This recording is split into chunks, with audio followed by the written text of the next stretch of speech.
you have a 5-point plan for economic revitalization in the state of Florida, and I'm really fascinated by it. So if you could go over it for the audience a bit, that would be great. I came up with my 5-point plan for economic revitalization, a comprehensive platform for fixing the state. So my 5-point plan in summary is: 1, improving civic engagement. Florida can no longer continue to be the 3rd most populous and yet least civically engaged state in the entire country. We can talk about rights restoration. We can talk about the need for paper ballots. We can talk about Florida's history of election fraud. So ranked choice voting. I support lowering the voting age to 16.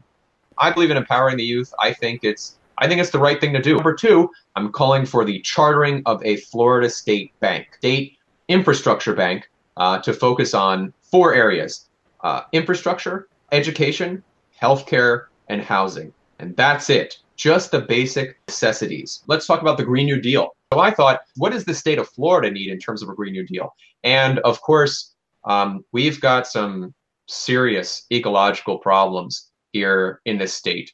We've got a problem with algae blooms. The Everglades were drained. It completely changed the flow of the Everglades. The Everglades, about 50% of what it used to be. Our waterways and Lake Okeechobee is getting strained by nitrogen, fertilizer, runoff. Everglades restoration, right? There's a comprehensive Everglades restoration plan. We need to solve the problem of water storage so we can get engineers trained, right? We can create these high-skilled jobs why can't we have a world-class infrastructure here in Florida? This is a problem that has become a crisis in South Florida. It's the traffic, the car culture, the 24/7 gridlock. What we need is to invest in transit infrastructure. We don't need to have every car on the road clogging the main arteries. Legalization of marijuana with hemp industry incentives. The idea is time has already come. Locking up and incarcerating huge numbers of the non-violent drug offenders. Open up and expand the economic opportunities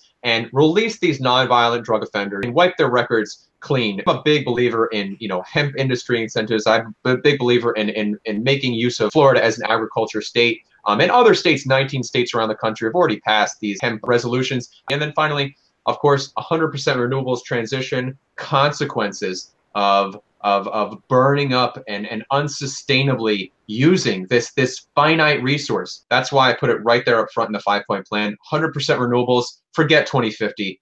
I say 2030. We need some economic stability. All kinds of ripple effects take place when folks are not able to make ends meet. My platform is there, my links to social media is there, my fundraising platform, emails there. Everything is at brucestanley.com.